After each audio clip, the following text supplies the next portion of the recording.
సమస్యల ద్వారా ఆశీర్వాదం. సమస్యల ద్వారా ఆశీర్వాదం ఎలా వస్తుంది? ఆశీర్వాదం 3 రకాలుగా ఉంటుంది. ప్రతి మనిషి జీవితంలో ఆశీర్వాదం 3 రకాలుగా ఉంటుంది.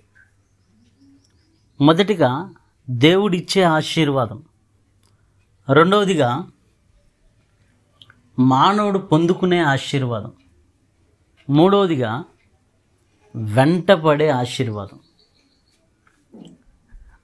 మొదటిది చూస్తే దేవుడు ప్రతి వ్యక్తిని ఆశీర్వదించాడు. భూమి మీద పుట్టిన ప్రతి మానవుని దేవుడు ఆశీర్వదించాడు. అందుకనే ఆశీర్వాదానికి వారసులుగా పిలువబడితిరి అన్నాడు దేవుడు. అయితే రెండో ఆశీర్వాదం మానవుడు సంపాదించుకునే ఆశీర్వాదం. ఉదాహరణగా చిన్న విషయం చూద్దాం. ఒక తండ్రి కొడుకులు ఉన్నారు. కొడుకు ఎగ్జామ్స్ రాస్తున్నాడు.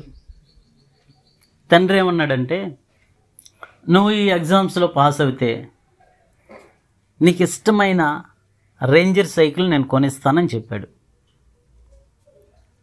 రేంజర్ సైకిల్ కొనిస్తానని చెప్పాడు. అంటే తండ్రి ఏం చేశాడు? పలానా విషయం చెప్పేశాడు. అంటే కుమారుడికి వాగ్దానం చేశాడు. ఏమని? నీకు పలానాది ఇస్తాను అని చెప్పేసి వాగ్దానం చేశాడు. అయితే ఇప్పుడు ఆ వాగ్దానాన్ని సంపాదించుకోవాల్సింది ఎవరు? తండ్రి చాలా ఉన్నతమైన వ్యక్తి, చాలా ధనవంతుడు, చాలా ఐశ్వర్యవంతుడు. తండ్రి ఏదడిగితే అది ఇస్తాడు.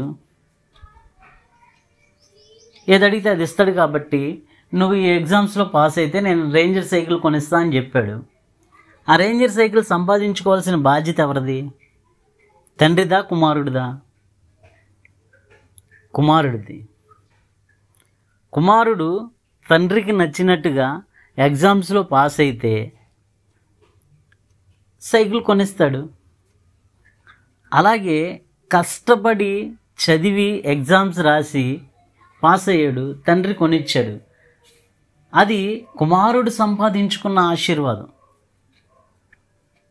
తండ్రి ఇచ్చిన ఆశీర్వాదం ప్రతి ఒక్కరికి ఇచ్చాడు. అలాగే మన తండ్రి దేవుడు యేసయ్య మనందరికి ఆశీర్వాదం ఇచ్చాడు. ఆశీర్వాదం సంపాదించుకోవాల్సింది ఎవరు? మానవులమైన మనం. అయితే దేవుడిచ్చే ఆశీర్వాదం ఇచ్చేశాడు మనకి.